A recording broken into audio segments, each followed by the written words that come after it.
փոխանցել հենց այս թեմայով, որ Նարեկ Սամսոնյանին եւ Վազգեն Սաղաթելյանին կրկին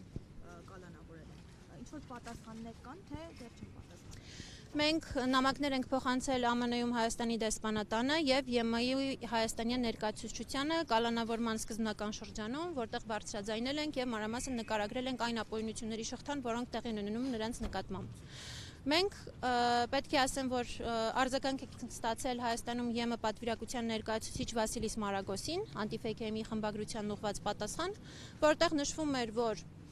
Հայաստանի իշխանությունները այժմ իրականացնում են նախաքննության փուլ եւ մենք միջամտել չենք կարող եւ երկրորդ կետով նշվում էր, որ իշխանությունների հետ զրույցներում, դիալոգներում մենք մշտապես բարձրաձայնում ենք Հայաստանում մարդու իրավունքների պաշտպանության, ժողովրդավարության եւ խոսքի ազատության պաշտպանության թեման։ Անկեղծ ասած չգիտեմ, սա բացառիկ է արձագանքի տեսանկյունից թե չէ, որովհետև գուցե ոչ մեզ, բայց գուցե այլ կառույցների իրենք նմանատիպ պատասխաններ տալիս են, այս առումով, որ առնվազն պատասխան եղել է եւ անտարբերության չի մատնվել մեր դիմումը, խրախուսելի է։ Բայց միևնույն ժամանակ մենք հիշում ենք, որ նախկինում ԵՄ պատվիրակության ներկայացուցիչներ, օրինակ Սվիտալսկին, անձամբ գնում մասնակցում էր դատական նիստերին, ներկա էր գտնվում, կարծիք էր հայտնում, դիրքորոշումներ էին տարածում ԵՄ պատվիրակության անունից եւ ինչու հենց հիմա որոշվեց, որ այլևս նախաքննության ընթացքը համարվում է պետության ներքին գործ եւ դրան միջամտել չի կարելի։ Իհարկե, ես հիմա չեմ ուզում խոսել դրա մասին, չեմ ուզում, քանի որ մեր ասուլիսի ընթացքում մենք մանրամասն անդրադարձել ենք դրան, հիմա չեմ ուզում ձեր եւ քաղաքացիների ժամանակը խլել, ԵՄ պատվիրակության արտասահմանյան կառույցների գործելավոճին գնահատականներ տալու առումով այդ մասին բազմիցս խոսվել է։ Ես ուզում եմ ավելի շատ այս պահին կենտրոնանալ մեր քաղաքական աստացվում, որովհետև քաղաքական պատվերի եւ քաղաքական գործընթացի հետ գործ ունենք, ոչ թե դատավարական process-ի հետ։ Ուզում եմ մեր օրակարգի մասին ավելի շատ խոսել եւ այդ օրակարգը ավելի շատ մարդկանց հասանելի դարձնել։ Մեր օրակարգը հետեւյալն է. այսօր Հայաստանի Հանրապետությունում իրավական խուլիգանական շղթայի արդյունքում կալանավորված են երկու մեդիա գործիչներ, Նարեկ Սամսոնյանն ու Վազգեն Սաղաթելյանը, արդեն 2 ամիս գտնվում են ապօրինի կալանքի տակ։ Եվ 3 դատարանը դատավոր Մանվել Շահվերդյանի նախագահությամբ առանց աչքը թարթելու 3 ամսով երկարացրեց ընդամենը հետույք բառը իր հաղորդման ընթացքում արտաբերած Նարեկ Սամսոնյանի կալանքը, ինչպես նաև Վազգեն Սաղաթելյանի կալանքը, որի արարքում եւս որևէ հանցակազմ չկա։ Սա խայտառակություն է, սա ապօրինության գագաթնակետն է։ Սա խոսքի ազատությունը լռեցնելու, չակուչով խփելու եւ ասելու, որ որևէ քաղաքացի իրավունք չունի քննադատել, որևէ քաղաքացի իրավունք չունի իրեն ուղղված վիրավորանքին արձագանքել, այն էլ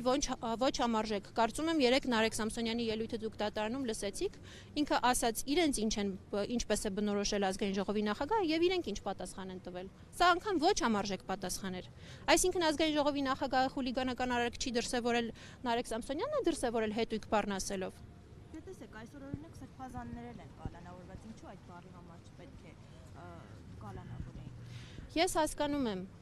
սրբազանների կալանավորման քաղաքական դրդապատճառներն էլ եմ հասկանում, մնացած բոլոր ապօրինի կալանավորված քաղաքացիների, հասարակական գործիչների, քաղաքական գործիչների քաղաքական դրդապատճառներն էլ եմ հասկանում։ Բայց ուզում եմ մենք հստակ ֆիքսենք մեզ համար առնվազն մեր թիմի համար նախ Նարեկ Սամսոնյանը հանդիսանում է մեր թիմի առաջնորդը եւ մենք իհարկե բոլորի նկատմամբ սրտացավություն ունենք, բայց մենք առավել մեծ սրտացավություն ունենք մեր թիմի առաջնորդի նկատմամբ, ով բացի քաղաքական հասարակական գործունեություն իրականացնելուց նաեւ մեդիա գործիչ է, ինչ որ առումով լրագրող է հանդիսանում։ Այսինքն Հայաստանում կալանավորված 2 լրագրող կա ըստ Եվրոպայի խորհրդի լրագրողների անվտանգության հարթակի։ Դա մենք չենք ասում, դա Եվրոպայի խորհրդի լրագրողների անվտանգության հարթակն է ասում, որ Հայաստանում ապօրինի կալանավորված 2 լրագրող կա։ Իհարկե մնացածը եւս քաղաքական բանտարկյալներ են, դա չի քննարկվում, բայց մեր քաղաքական օրակարգը, մեր փոքր թիմով, մեր ռեսուրսների հնարավորության սահմաններով մենք բարձրաձայնելու ենք Նարեկի եւ Վազգենի խնդրի մասին, դիմելու ենք բոլոր կառույցներին եւ խնդրում եմ ուշադրություն դարձրեք, որ Իմնեմնի մի ոդքասթը իր ստեղծման օրվանից մշտապես իր հաղորդումների օրակարգում պահել է քաղբանտարկյալների թեման։ Երևի բացառիկ հարթակներից է եղել, որը առանց բացառության, առանց որևէ եթեր բաց թողնելու մշտապես խոսեցել է քաղբանտարկյալների մասին, բոլոր կալանավորված անձանց մասին։ Մենք ունեցել ենք արտակարգ ռեժիմով ուղիղ եթերներ, երբ որ մենք պարզապես մեր ոդքասթը դադարեցրել ենք, եւ ոդքասթը տեղափոխել ենք ապօրինի կալանավորված անձի դատարանի նիստերի դահլիճի դիմաց ոդքասթը շարունակելու։ Այդ ձևով Նարեկն ու Վազգենը իրենց աջակցությունը մշտապես հայտնել են քաղբանտարկյալներին։ Հիմա իրենք են քաղբանտարկյալի կարգավիճակում։ Ես վստահեցնում եմ, որ մեր պայքարը ոչ միայն Նարեկի եւ Վազգենի համար է, այլ Հայաստանում խոսքի ազատության պաշտպանության համար է, յուրաքանչյուր լրագրողի, յուրաքանչյուր մեդիագործչի, յուրաքանչյուր քաղաքացու խոսքի ազատության պաշտպանության համար է, եւ Նարեկի եւ Վազգենի օրինակով մենք ցույց ենք տալու, որ այդ պայքարը պետք է շարունակենք, չպետք է համակերպենք, չպետք է լռենք եւ պետք է հասնենք այդ մարդկանց ազատ արձակմանը, եւ սա նաեւ բոլոր քաղբանտարկյալների համար է։ Այդուհանդերձ արդյոք խոսքի ազատության մեջ է մտնում քաղբանտարկյալների համար է։ Այդուհանդերձ արդյոք խոսքի ազատության մեջ է մտնում վիրավորական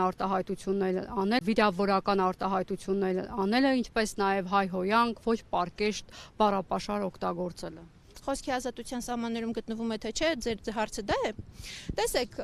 ինչի համար են Նարեկն ու Վազգենը համարվում քաղաքական բանտարկյալներ։ Եթե մենք գործ չունենայինք քաղաքական բանտարկության հետ, ձեր ասած սկզբունքով, բոլոր այն մարդիկ, ովքեր որ հայհոյանքներ, վիրավորանքներ են հնչեցնում, այսօր կլինեին բանտերում։ Օրինակ, Տավրոս Սափյանը Թալինի համայնքապետ հիմա քրեական գործով պետք է անցած լիներ, կալանավորված լիներ, որովհետև Մայրաթորի մոտ հասարակության ներկայությամբ լկտի հայհոյանք է հնչեցրել։ Իդեպ, հենց դա խուլիգանություն է։ Բայց գոյություն ունի քաղաքական խոսք, քննադատական խոսք, որը պաշտոնյաների համար կարող է լինել ցնցող, վիրավորող։ Երբ քննադատում են քաղաքական իշխանության ներկայացուցիչներին, այո, ՄԱԿ-ի մարդու իրավունքների եվրոպական դատարանի բազմաթիվ նախադեպային որոշումներով հաստատված է, որ ցնցող, վիրավորող խոսքը, որն ուղղված է իշխանության ներկայացուցչին, ընկնում է խոսքի ազատության պաշտպանության սահմանների տակ։ Մենք գործ ունենք քաղբանտարկության հետ, որովհետև խոսքը, որը որ հնչեցվել է, որը դիտարկվում է որպես վիրավորանք, վիրավորական է եւ խուլիգանական է համարվում միայն Նարեկի եւ Վազգենի դեպքում։ Իշխանության որևէ ներկայացուցիչ, որը ազգային ժողովի ամբիոնից ամենալկտի բառապաշարն է իրեն թույլ տալիս, ամենալկտի հայհոյանքներն է հնչեցնում, այսօր ազատության մեջ է իրենց դեմ որևէ քրեական վարույթ չի նախաձեռնվում։ Վազգենը Ալեն Սիմոնյանին իրենց վիրավորելու համար։ Այո, գալիս եմ դրան։ Ոչ, չեն դիմել, բայց երբ որ խոսում ենք վիրավորանքների մասին նաև։ Այս քրեական գործը այն մասին է, որ Ալեն Սիմոնյանը վիրավորել է ոդքասթի երրորդ նախագահ Սերժ Սարգսյանի հետ ոդքասթի համար Նարեկ Սամսոնյանին եւ Վազգեն Սաղաթելյանին։ Իդեպ այդ ոդքասթի ընթացքում որևէ բառ, որևէ հիշատակում չի եղել անգամ Ալեն Սիմոնյանի մասին։ Այսինքն մարդը նայել է հաղորդումը, որոշել է, որ ինքը իրեն կարող է թույլ տալ ամենալկտի բառապաշարը մեդիագործիչների մասին, վիրավորական արտահայտություններով, ինչու պետք է չկրկնեմ, շան լակոտներ է ասել։ Որից հետո հերթական ոդքասթի ընթացքում Նարեկ Սամսոնյանն ու Վազգեն Սաղաթելյանը պատասխանել են Ալեն Սիմոնյանի վիրավորանքներին, որի ընթացքում Ալեն Սիմոնյանը ներողություն եմ խնդրում Նարեկ Սամսոնյանից։ Նարեկ Սամսոնյանը արձագանքելով ասել է ընդամենը հետույք բառը։ Ում արարքն է խուլիգանական։ Նարեկ Սամսոնյանը սրա մասին հանդես է եկել հրապարակային հայտարարությամբ, ասել է, որ ինքը որևէ ակնկալիք չունի Հայաստանում իրավապահ եւ դատական մարմիններից եւ չի համարում այս խնդիրը լուծելու ժամանակահատվածը ներկայումս եղած ժամանակահատվածը։ Ինքը չի պատկերացնում